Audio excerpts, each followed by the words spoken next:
Ja. Min problemstilling, det er, hvad er ældreklemmen?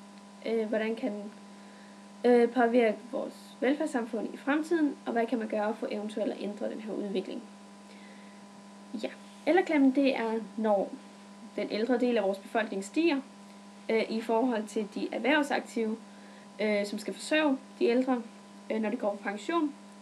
Det gør, at der sker den her ubalance, og det viser sig, at det er et stigende problem, fordi i løbet af de næste 30 år, der vil personer på 65 eller over stige med 400.000, samtidig med, at dem på 80 og over også vil stige.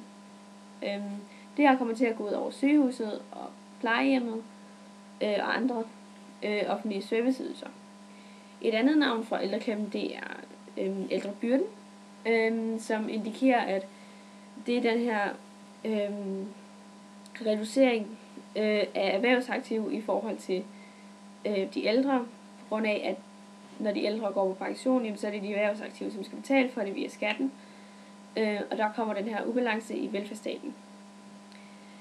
På figur 3, 14, som viser antal folkepensionister i Danmark fra 1996 til 2010, der viser det også, at der er sket en markant stigning.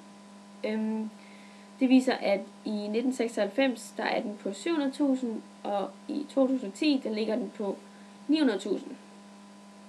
Også på figur 3, 15, som viser den forventede aldersfordeling frem til 2030. Der viser det også, at personer på 65 eller over, det vil stige rigtig, rigtig meget, i modsætning til, at personer på under 65 vil falde. Greve og Kjærgaard mener, at den her ældrebyrde er overvurderet, og at de kommer op med nogle løsninger for, hvordan man eventuelt kunne ændre det. De mener, at man simpelthen skal lave nogle ændringer i arbejdsmarkedspolitikken, og lave nogle foranstaltninger til folk, altså nogle goder til folk, som bliver på arbejdsmarkedet, efter de bliver 65, altså gøre det mere attraktivt for dem. Og ved det, der vil de lave nogle skattefradrag til dem, eller eventuelt gøre sådan, at man får et højere uddannelsesniveau, som gør, at man ikke så hurtigt bliver nedslidt, som også gør, at man kan og måske har lyst til at arbejde længere på arbejdsmarkedet.